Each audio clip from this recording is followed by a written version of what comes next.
Hai teman, sebelum kalian nonton video ini, jangan lupa like, subscribe, dan tekan tombol lonceng. Mau lihat ya?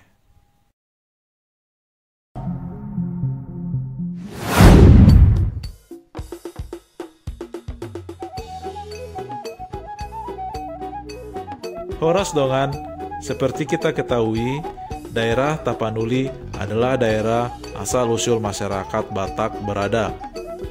Selain memiliki keindahan Danau Toba, ternyata masih banyak cerita zaman dulu yang dianggap mistis oleh orang Batak.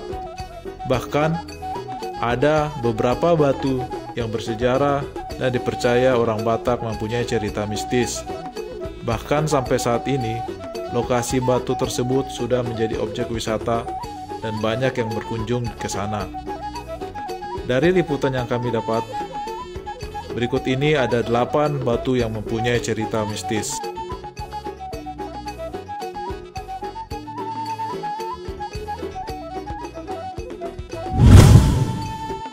Yang pertama, Batu Basiha. Batu Basiha adalah salah satu peninggalan letusan Gunung Toba di Pulau Sumatera ribuan tahun yang lalu. Saat ini, Batu Basiha dijadikan sebagai salah satu geosite dan juga diakui oleh UNESCO menjadi anggota UNESCO Global Geopark. Batu Basiha terletak di Desa Aikbolon Julu, Balige, Kabupaten Toba.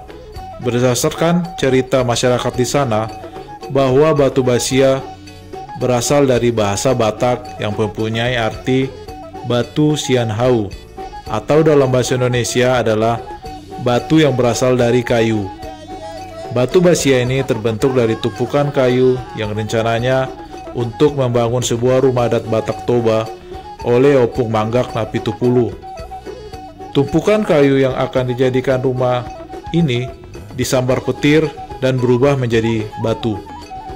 Sebelum kayu tersebut disambar petir, ada seekor harimau mendatangi Opung Manggak Napitupulu dan memperingati agar tidak membangun rumah tersebut.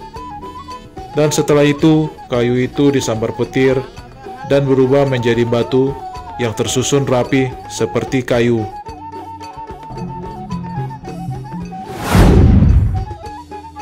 Yang kedua, Batu Hobon.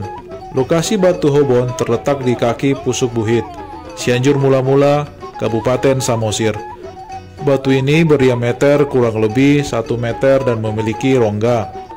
Batu Hobon dalam bahasa Indonesia berarti peti. Batu ini dipercaya warga dan masyarakat Batak pada umumnya sebagai tempat penyimpanan harta kekayaan peninggalan Raja Batak. Diyakini juga di dalam batu ini terdapat benda-benda pusaka, kitab.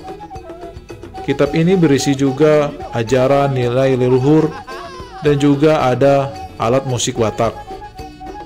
Ceritanya, pada suatu hari, Saribu Raja, cucu dari Raja Batak, hendak merantau ke tempat yang jauh.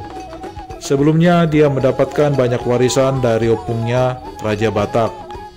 Saat dalam perjalanan, dia menemukan sebuah bongkahan batu besar.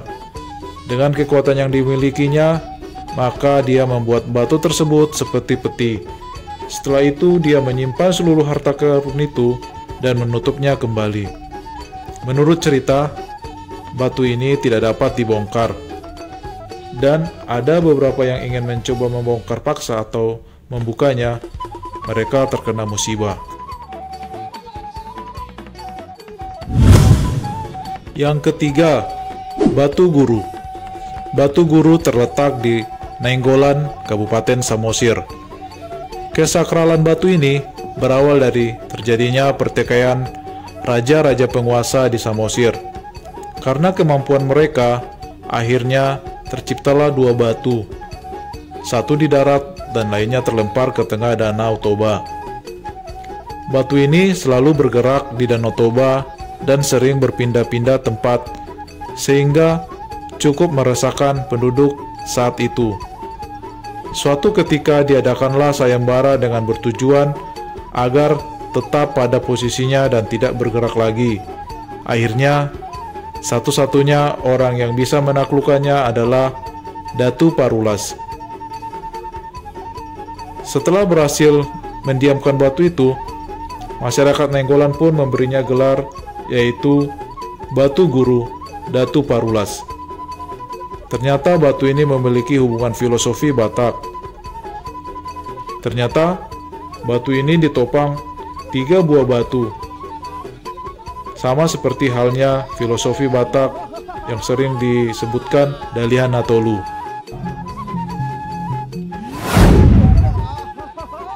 Yang keempat, Batu Gantung. Batu Gantung berada di Parapat, Kabupaten Simalungun. Batu ini sampai saat ini sering dikunjungi oleh para wisatawan yang ingin berlibur ke Danau Toba. Batu ini seperti menyerupai manusia yang tergantung di atas batu. Menurut warga setempat, ceritanya adalah batu ini merupakan perwujudan seorang gadis yang dipaksa dan dijodohkan dengan pria yang tidak dia cintai. Karena sedih dan putus asa, gadis tersebut memutuskan lompat ke Danau Toba dari atas tebing berbatuan, dan akhirnya gadis tersebut berubah menjadi batu. Untuk bisa ke lokasi ini, kalian harus menyeberangi Danau Toba dengan menggunakan kapal dari Parapat dengan waktu sekitar kurang lebih 30 menit.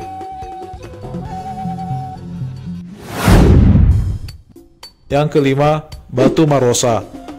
Batu Marosa atau juga dalam bahasa Indonesia disebut Batu Bernapas.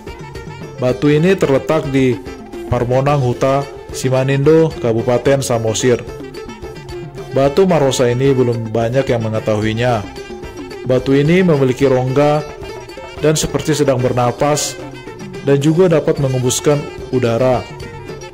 Menurut cerita, rongga tersebut tembus sampai ke dasar Danau Toba. Menurut warga, sekitar pukul 4 sore sampai 5 sore terjadi fenomena batu ini mengeluarkan suara seperti orang yang sedang bernapas. Tapi tidak ada yang mengetahui kapan persisnya batu ini terbentuk. Namun menurut informasi, batu ini sudah tercipta ratusan tahun, bahkan ribuan tahun yang lalu.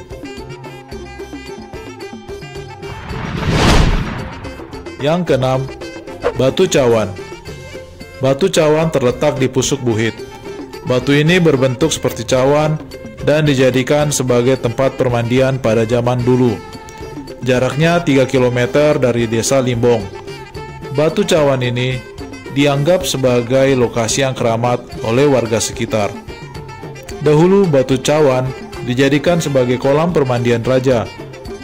Batu ini berdiameter sekitar 3 meter dengan kedalaman 1,5 meter. Bahkan pengunjung dapat diperbolehkan meminum air dari batu cawan ini dengan menundukkan kepala lalu menyentuh permukaan air dengan mulut kita langsung tanpa alat bantu berupa cangkir. Lalu mencuci muka dan bisa juga membawa pulang airnya. Sedangkan untuk mandi hanya bisa diperbolehkan di aliran air di bawah batu cawan ini.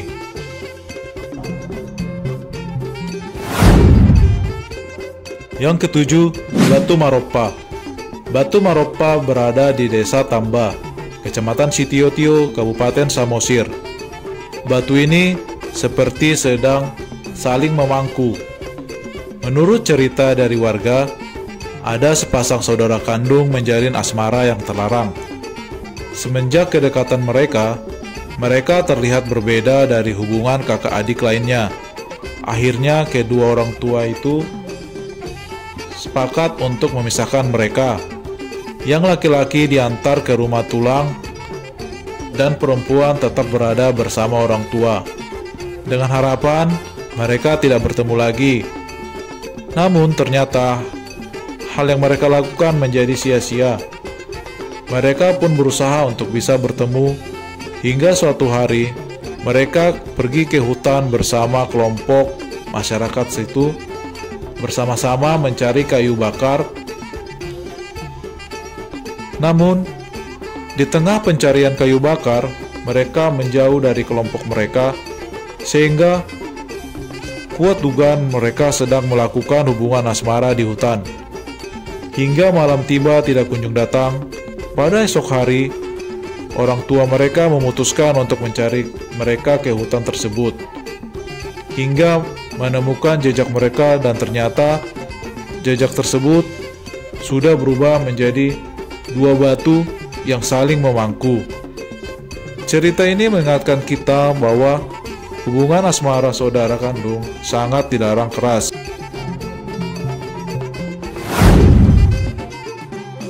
Yang kedelapan, batu persidangan. Batu persidangan tidak terlalu asing bagi kita.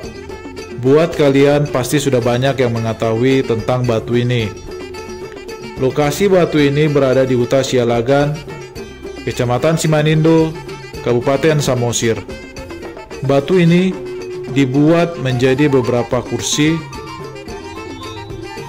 Batu ini juga merupakan salah satu bukti peninggalan sejarah terdapatnya hukum Batak di Huta Sialagan. Batu kursi ini ditempatkan pada dua lokasi sesuai dengan aturan dan fungsi yang berbeda.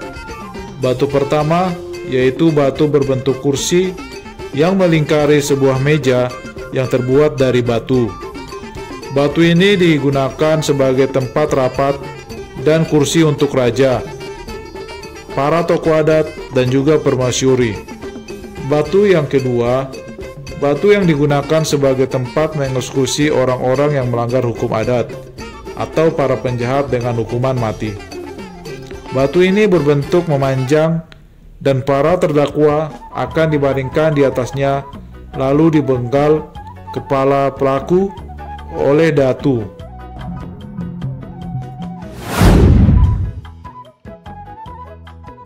Jadi itulah Dongans, 8 batu yang dianggap memiliki cerita mistis dan juga bersejarah pada zaman dulu. Mau lihat deh?